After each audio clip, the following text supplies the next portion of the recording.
ఓం శ్రీ గణేశాయ నమః. శ్రీమాత్రే నమః. శివాయ గురవే నమః. శ్రీకృష్ణ పరబ్రహ్మణే నమః. శ్రీరామాయ నమః. శ్రీ గురుభ్యో నమః. యా దేవీ సర్వభూతేషు శక్తిరూపేణ సంస్థిత నమస్తస్యై నమస్తస్యై నమస్తస్యై నమో నమః. సెప్టెంబర్ 21వ తేదీ నుంచే బతుకమ్మ పండగ ప్రారంభమవుతుంది. ఎక్కువగా ఈ పండుగ తెలంగాణ రాష్ట్రంలో బాగా విస్తారంగా జరుపుతారు. మేముండే బెంగళూరులో కూడా కొంతమంది తెలుగు వాళ్ళు ఉన్నారు. మేముండే అపార్ట్మెంట్లో వాళ్ళు కూడా బతుకమ్మ ఉత్సవాలు జరుపుకుంటున్నారు. అలాగే మా చీరాల క్షీరపురిలో కూడా కొంతమంది బతుకమ్మ ఉత్సవాలను చేస్తున్నారు. పరమాత్మతోనే కాదు, ప్రకృతితో కూడా మన యొక్క అనుబంధాన్ని గుర్తుకు తెచ్చేటటువంటి వేడుక బతుకమ్మ పండగ. ఈ బతుకమ్మ శోభ మన తెలుగు నేలలో సంస్కృతి సంప్రదాయాలను గుబాళింపజేస్తోంది.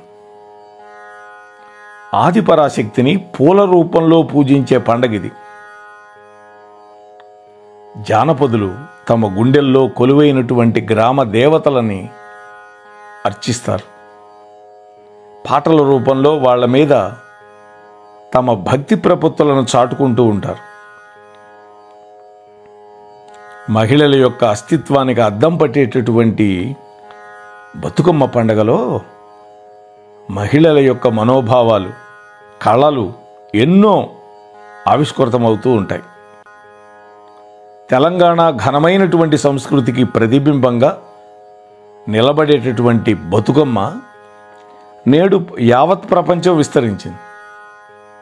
బతుకమ్మని లక్ష్మీదేవి, పార్వతీదేవి అంశగా, శ్రీచక్ర శోభితగా, తమ ఇంటి ముత్తైదువుగా భావన చేసి ఆరాధిస్తారు. ఈ పండుగను ఒక సామూహిక శక్తి ఉపాసనగా కూడా అభివర్ణిస్తారు. రంగురంగుల పూలని శ్రీచక్ర మేరు ఆకారంలో పేర్చుతారు, తీర్చిదిద్దుతారు చక్కగా. ఇది ఆడవాళ్ల యొక్క సృజనాత్మకకి ప్రతీక. ముఖ్యంగా తంగేడు, బంతి,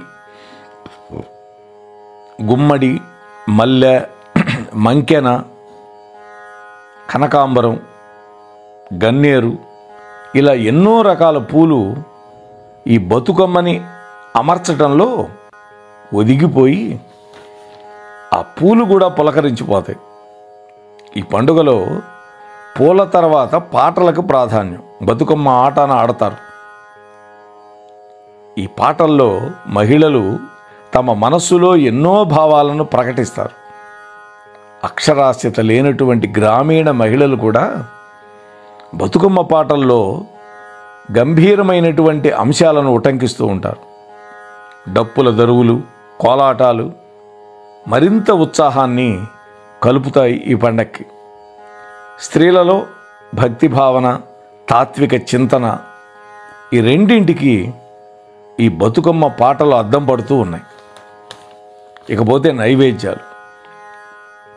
ఈ బతుకమ్మ పండగలో భాగంగా అమ్మవారికి అనేక రకాల ఆహార పదార్థాలు నివేదిస్తారు.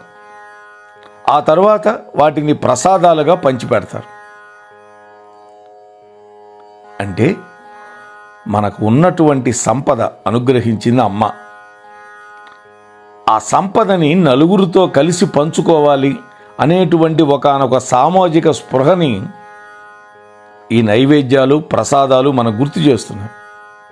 పులిహోర, పులగం, పెసలతో చేసినటువంటి దధ్యోజనం, పాయసాన్నం, ఈ విధంగా సమర్పించే నైవేద్యాలన్నీ కూడా చాలా ప్రత్యేకమైనవి. అలాగే మంచి ఆరోగ్యాన్ని ఇచ్చే పదార్థాలు, బలవర్ధకమైనవి కూడా. వీటన్నిటినీ భక్తులకు ప్రసాదంగా పంచిపెడతారు.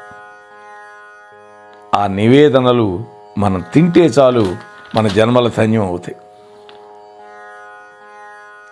అసలు పౌరాణిక నేపథ్యం ఏంటి దీనికి? ఈ పండక్కి బతుకమ్మ ఆవిర్భావానికి సంబంధించి ఒక ఘట్టం ఉన్నది ప్రచారంలో, ఒక కథ.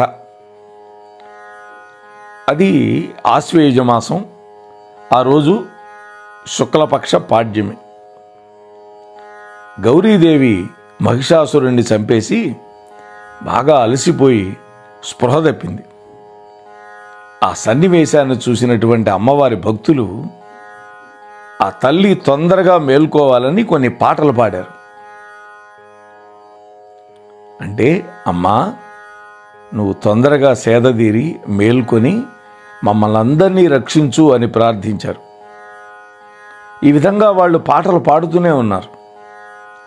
వాళ్ళ పాటల ప్రభావంతో 9 రోజుల తర్వాత ఆ జగన్మాత మేలుకొంది. లీల అమ్మవారిది. అమ్మవారికి అలసటేంది? బతుకమ్మ పండగ ఆవిర్భావ కథల్లో ఇదొకటి.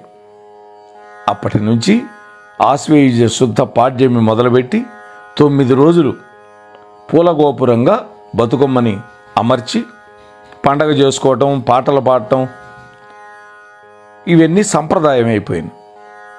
బతుకమ్మ రూపంలో అమ్మవారిని పూజించిన, ఆమె పేరు పెట్టుకున్న తమ సంతానం, ముఖ్యంగా ఆడపిల్లలు సౌభాగ్యాలతో వర్ధిల్లుతారని నమ్ముతారు అక్కడ. ఇకపోతే బతుకమ్మ వేడుకల్లో పువ్వులదే ప్రాధాన్యం చెప్పుకున్నాం కదా. వెడల్పాటి పళ్ళెం, అందులో పసుపు, ఆ తరువాత ఒక అష్టదళ పద్మాన్ని చిత్రీకరించటం, కుంకుమ అద్దటం, గుమ్మడి ఆకులు మొదలైనటువంటి కొన్ని ఆకులను ఉంచుతారు. వాటి చుట్టూతా పూలు పేరుస్తారు. మధ్యలో కొన్ని ఆకులు కూడా పేరుస్తారు. బతుకమ్మను పేర్చటం అనేది ఒక కళ, ఒక ఆచారం. తొలి రోజు బతుకమ్మని ఎంగిలి పూల బతుకమ్మ అంటారు. దీనిని పెద్దదిగా పేరుస్తారు. మిగతా రోజులు సాధారణ పరిణామంలోనే, అంటే సైజులోనే పేరుస్తారు. అదే రోజు మాత్రం 6వ రోజు ఉందే, ఆ రోజు అరిష్టంగా భావించి ఆ ఒక్కరోజు బతుకమ్మ ఆట ఆడరు. నవమి నాటి బతుకమ్మని సద్దుల బతుకమ్మ అని పిలుస్తారు. పూలతో చేసినటువంటి బతుకమ్మల మాహాత్మ్యమే చాలా గొప్పది అని చెబుతారు. వీటి కోసం అమ్మవారు మధురమైన నాదం చేస్తుందని భక్తుల యొక్క భావన. ఎందుకంటే లలితాదేవికి భ్రమరవాసిని అని పేరు. ఏ బతుకమ్మల చుట్టూ భ్రమరాలు తిరుగుతూ ఉంటాయో, ఇక్కడ భ్రమరాలు ఎవరు? మహిళలే భ్రమరాలు. ఆ లోగిలి ధన్యమైపోతుంది అని మన పెద్దవాళ్ళు చెబుతారు. అటువంటి భాగ్యదాయిని బతుకమ్మ యొక్క ఉత్సవాలని ఈ సంవత్సరం కూడా భక్తి శ్రద్ధలతోటి జరుపుకుందాం. అమ్మవారికి అనేక పూలతోటి అలంకారాలు చేద్దాం. అలాగే అమ్మవారికి వివిధ పదార్థాలు నివేదన చేద్దాం. ఆ నివేదన చేసినటువంటి పదార్థాలన్నీ కూడా చక్కగా అందరికీ పంచిపెడితే అప్పుడు అమ్మవారి యొక్క కృప తప్పకుండా కలుగుతుంది. ఆ విధంగా అమ్మవారి యొక్క దివ్య వైభవాన్ని మనం అందరం కూడా దర్శించి అమ్మవారి యొక్క దివ్య అనుగ్రహానికి పాత్రలం అవుదాం అని మీతో మనవి చేసుకుంటూ ముగిస్తూ ఉన్నాను. స్వస్తి సర్వేషాం. మన కార్యక్రమాలు నచ్చితే ఒక లైక్ చేయండి, మాకు ఎంతో ఎంకరేజ్మెంట్గా ఉంటుంది.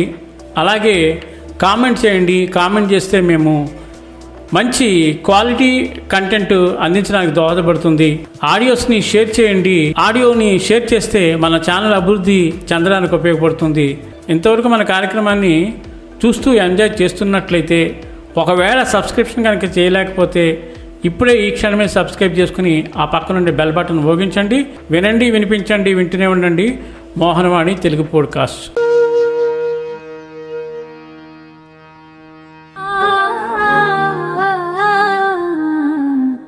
మోహనవాణి.